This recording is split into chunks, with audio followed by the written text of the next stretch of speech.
Deus vê. A Bíblia ainda diz no livro de Hebreus, capítulo 4, versículo 13: e não há criatura alguma encoberta diante dele. Antes, todas as coisas estão nuas e patentes aos olhos daquele com quem temos que tratar.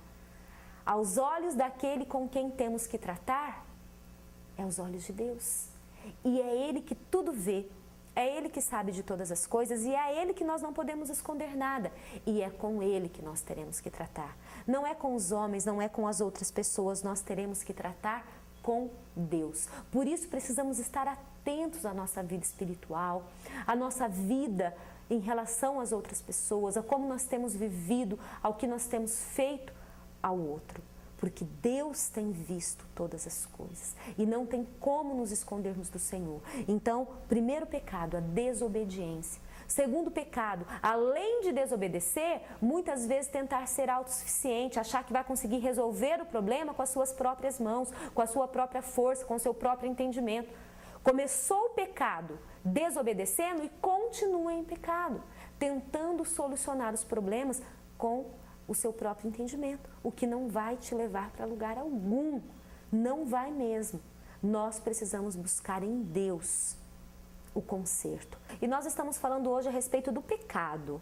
Nós vimos nos blocos anteriores a respeito da falha do homem que desobedeceu a Deus, do homem que tentou ser autossuficiente, tentou resolver o seu problema com as suas próprias forças, e agora a gente vai falar a respeito de mais um erro, o erro de tentar justificar o pecado. Olha o que a Bíblia diz aqui no versículo 12 e 13 de Gênesis 3, 12 e 13, o homem tentando justificar o pecado. Então primeiro ele desobedece, depois ele tenta resolver com as suas próprias mãos e depois ele tenta justificar o erro.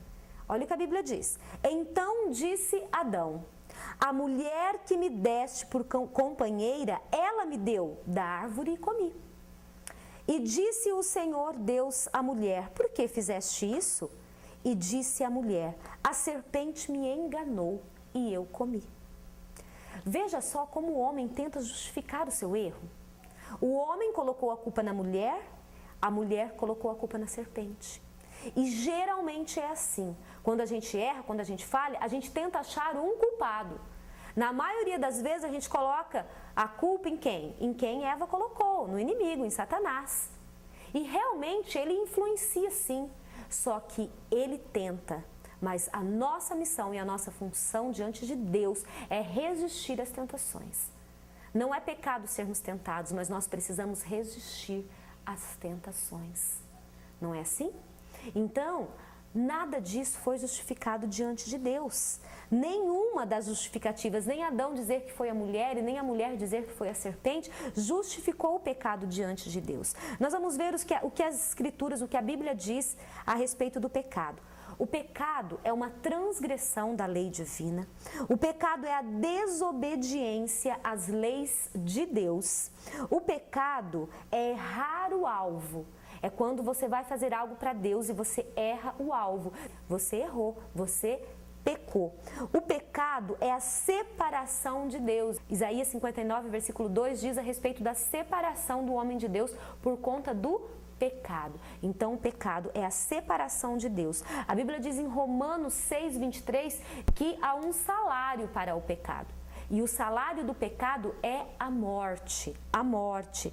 Todo aquele que comete pecado é escravo do pecado. Isso a Bíblia nos diz em João 8, 34. Todo aquele que comete o pecado se torna escravo do pecado. O inimigo, ele não quer te libertar, ele quer te escravizar.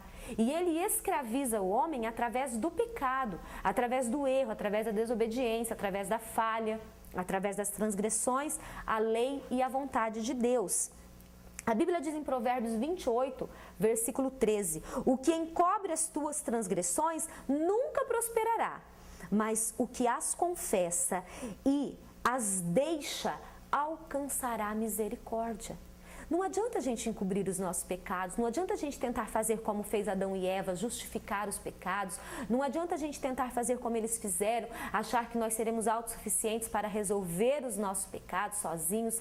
Não, a Bíblia diz que nós precisamos confessar os nossos pecados, entregá-lo a Deus, pedir o perdão para Deus daquilo que fizemos de errado. E aí então abandonarmos o erro, deixarmos de cometer o erro, e aí então nós encontraremos perdão e misericórdia da parte de Deus. Deus nos ama a ponto de nos perdoar, tendo misericórdia de nós, não importa qual foi o erro, mas precisamos abandonar o pecado. A Bíblia diz ainda no livro de Salmo, capítulo 32, versículo 1, bem-aventurado aquele cuja transgressão é perdoada e cujo pecado é coberto. Deus nos limpa, Deus nos purifica do pecado. Ainda na Bíblia, no livro de 1 João, capítulo 1, versículo 9, diz, se confessarmos os nossos pecados, Ele é fiel e justo para nos perdoar os pecados e nos purificar de toda a injustiça. A gente vê o quanto Deus nos ama, o quanto Ele nos perdoa e o quanto Ele nos quer com Ele. A gente vê já baseado aqui no texto lá de Gênesis, capítulo 3, que foi a queda do homem.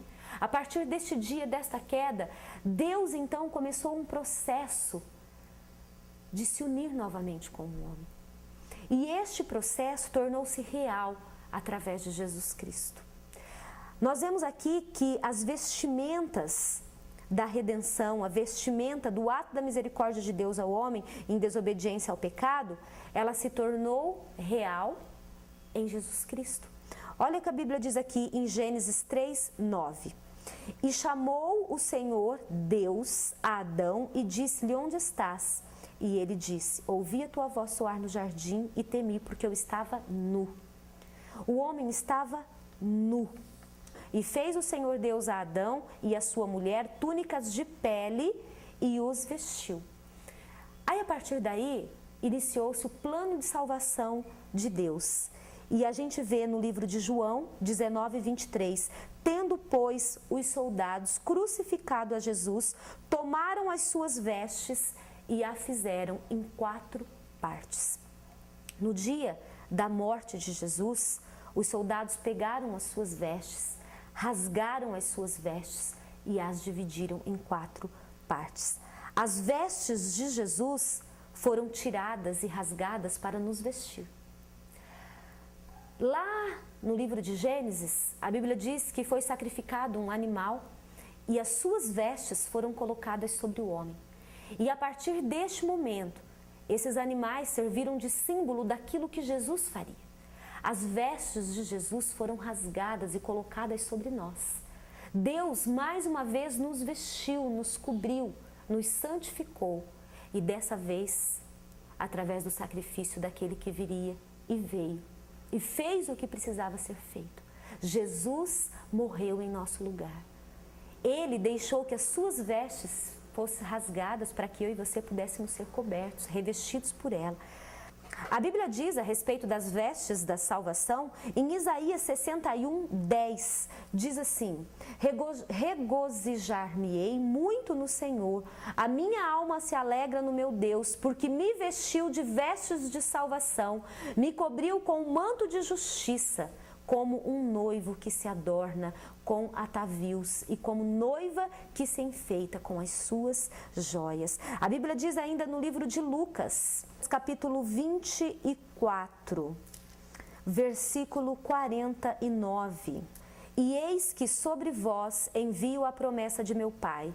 Ficai, porém, na cidade de Jerusalém, até que do alto sejais revestidos de poder, não é verdade? E para encerrarmos, vamos ler o livro de Efésios 6, versículo 11, que nos fala sobre a veste da proteção. Diz assim, revestir-vos, pois, de toda a armadura de Deus, para que possais estar firme contra as astutas ciladas do diabo.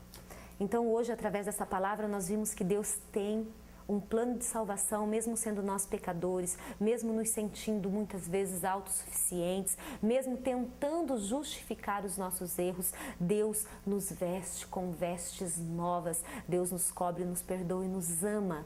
Mas precisamos abandonar o pecado e vivermos em comunhão com Deus, amém? Analise aí qual tem sido o seu erro, qual tem sido o seu pecado, qual tem sido a sua falha diante de Deus e Ele vai te purificar. Desde que você entenda o seu pecado, peça perdão a Deus por ele e o abandone. Amém?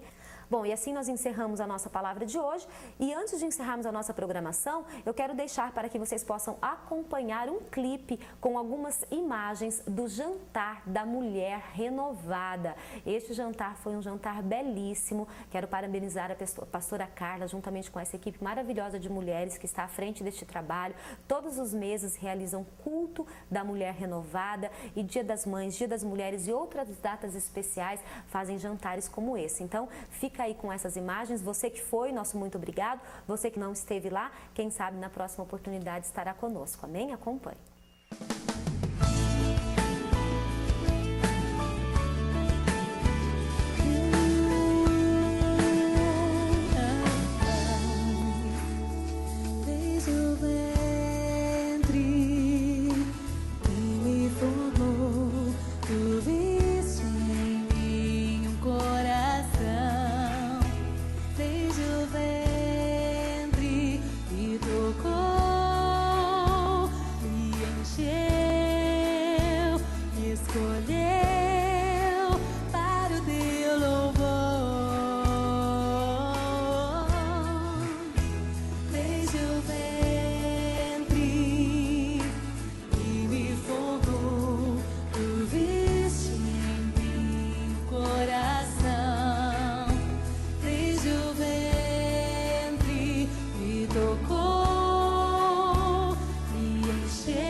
Abençoado e abençoador. Quero agora me despedir de todos vocês, lembrando que na próxima semana estaremos novamente de volta na sexta-feira, a partir das 20 horas e com reprises durante a programação da TV Antares. Fiquem todos com Deus, que a paz, a graça e a salvação de Cristo Jesus possa estar sobre a sua vida em todo tempo e em todo momento. Fiquem aqui com os nossos agradecimentos especiais e até a próxima semana.